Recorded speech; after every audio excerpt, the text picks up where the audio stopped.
আসসালামু আলাইকুম, সবাই কেমন আছো? আজকে আমি গরুর কলিজা ভুনা করব, তোমাদের সাথে কথা বলবো। বাটা মশলাগুলো দিয়ে দিলাম, আশা করি অনেক মজা হবে রান্নাটা। তোমরা আমার সঙ্গে থাকো। দেখো এখানে সব আমি করে রাখছি। এখানে দেখো মরিচের গুঁড়া, লবণ, হলুদ, তারপর হচ্ছে জিরা বাটা আছে, আবার শুকনো জিরা একটু দিব। আমার বড় বড় শুকনো জিরা লাইক করে। তো এই হচ্ছে ব্যাপার। এখন মশলাগুলোকে দেখো ভুনা করে নিচ্ছি। তোমরা যারা যারা দাওয়াত সময় সবাই চলে আসো আমার বাসায়। আজকে সবাইকে দাওয়াত দিলাম।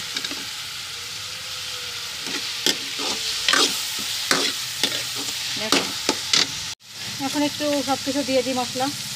কাঁচা জিরে দিলাম একটু। কাঁচা জিরে বললাম না, আমার বড় পছন্দ করে, সবসময় বলে কাঁচা জিরে দিতে। তো এই জন্য এখন হলুদ মরিচ সবাই দিচ্ছি, তোমরা দেখতে পাচ্ছ।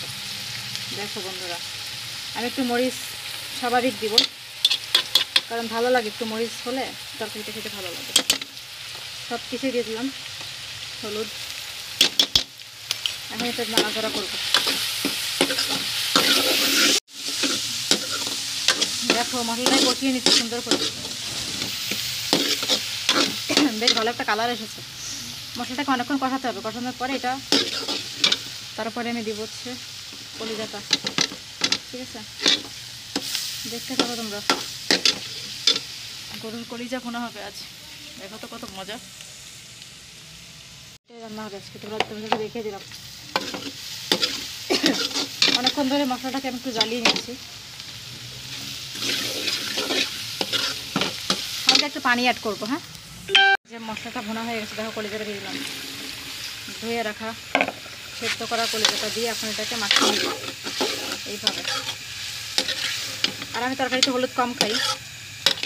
পাকিস্তানে আসলে আমাদের পরিবারে হলুদ সবাই কম খায়। বাংলাদেশে আমি অবশ্য বেশি খেতাম, কিন্তু এখানে এসে আমি হলুদ কম খাওয়া শুরু করে দিয়েছি। হলুদের যে ফ্লেভারটা, ওটা আসলে বাড়ির লোক পছন্দ করে না, আমার বড় পছন্দ করে না। তো আমাকে তো তার পছন্দ মতো রান্না করতেই হবে। সে যেভাবে খায় আমাকে সেভাবেই করতে হবে। এই জন্য আসলে হলুদ একটু কমিয়ে দিয়েছি।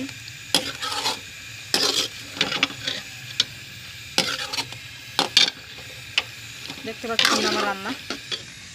আর রান্না করতে করতে তোমাদের সাথে আলাপ হয়ে যাচ্ছে। আসলে রান্না করতে ভালোই লাগে, রান্না করতে আমার খারাপ লাগে না। আমি রান্না বান্নায় অতটা অভ্যস্ত না থাকলে এখন অভ্যস্ত হয়ে পড়ছি। এখন আসলে বাড়ির বউ, রান্না তো এখন করতেই হবে। যাই হোক, আজকের কলিজা ভুনাটা শুরু করে দিয়েছি। তোমরাও দেখতে থাকো আমার সাথে। এইভাবে মশলাগুলোকে নাড়াচাড়া করে এটা কিছুক্ষণ আমি মশলা দিয়ে জাল দিব। তারপরে এসে পানি দিয়ে দিব। ঝোলের পানি দেওয়ার পরে যখন শুকিয়ে যাবে তখন উঠিয়ে ফেলবো। ব্যাস হয়ে গেল, সিম্পল রান্না। তোমরা অবশ্য জানো যে আমি প্রায় সময় রান্নার ব্লগ তোমাদের সাথে শেয়ার করি। ভালো লাগে রান্নার ব্লগ করতে, যেহেতু মেয়ে মানুষ। আসলে মেয়ে মানুষের রান্নাবান্নার প্রতি এনার্জি থাকাটা ভালো। তো এই হচ্ছে ব্যাপার। আমি যেটা না পারি রান্না, আমি শেখার জন্য ট্রাই করি। আমি অনেক রান্না পাকিস্তানে এসে পারতাম না, বাট আমি রান্নাগুলো শিখেছি, পরিবারের থেকে শিখেছি। আমার শাশুড়ি মা অনেক বেশি রান্নাবান্না আমাকে শিখিয়েছেন। তার মানে মাছ রান্না তো শেখায়নি, বাট অনেক কিছু আমার তার কাছ থেকে আমি শিখছি। পাকিস্তানের বিভিন্ন আইটেমের রান্নাবান্না আমি শিখেছি তার কাছ থেকে। ঠিক আছে, এসে ব্যাপার। অনেক কিছু শিখছি পাকিস্তানে এসে। শ্বশুর বাড়ি থেকে অনেক হাতে খড়ি পাইছি, অনেক কিছু। এই হচ্ছে আমার কলিজা রান্না হচ্ছে আস্তে আস্তে করে।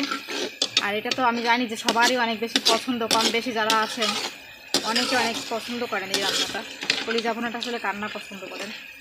আমার মায়ের হাতের রান্নাটা অনেক ভালো ছিল। ওইভাবে তো আসলে পারি না, বাট ট্রাই করি যেন কিছুটা হলেও আম্মুর আশপাশে যেতে পারি। আম্মুর আশপাশে যাওয়ার তো সাধ্য আমার নেই, কারণ আম্মু আম্মুরই মতো, আম্মুর মতো তো আর কেউ হয় না। এই হচ্ছে ব্যাপার। তো বন্ধুরা, তোমাদের কাছে কেমন লাগছে আমার রান্নাবান্নার ব্লগসগুলো বা আমার ব্লগসগুলো? তোমরা কিছু জানাতে ভুলবে না। যেটা খারাপ লাগে সেটাও জানিয়ে দিবে, আর আমার পাশে থাকবে। দেখা হবে সামনের কোনো ভিডিওতে। আজকের মতো আমি যারা খান তোমাদের থেকে বিদায় নিচ্ছি। বাই বাই আপুরা, বন্ধুরা। আর সবাইকে জানাই লাস্টে আমার বাড়িতে ইনভাইট। যারা যারা পাকিস্তান আসবে আমার সাথে চলে আসবো। কারা কারা আসতেছো আমার বাসায় কমেন্ট করে জানিয়ে দাও। পাশে থাকো, আর এই বোনটাকে ভুলে যেও না। আমি তোমাদেরই মতো একজন। তো কাজ করি এখন, পরে কথা হবে।